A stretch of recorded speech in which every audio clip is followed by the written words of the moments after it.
На переборке клеим фото. Девчонки, матери, жены. И твердо знаем, что есть кто-то, которому мы всегда нужны.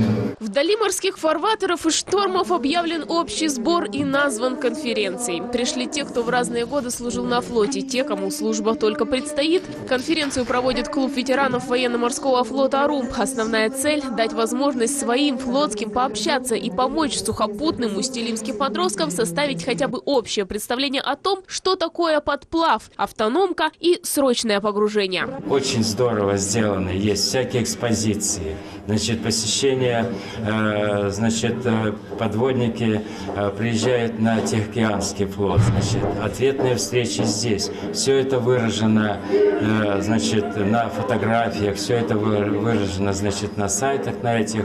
И все это вся огромнейшая работа, которую проводит, значит, Аркадий Михайлович вместе со своим советом и с краеведческим музеем.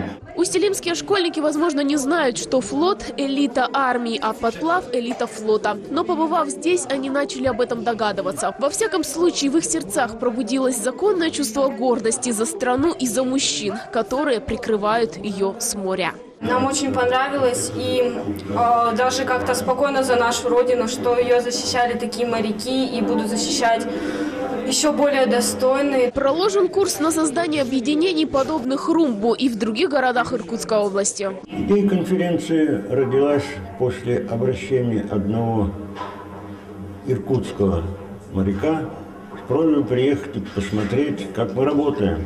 Вот и родилась идея пригласить не только его, а пригласить всех моряков Иркутской области. У нас вот есть организация, в Иркутске ее нет. У нас есть свой сайт.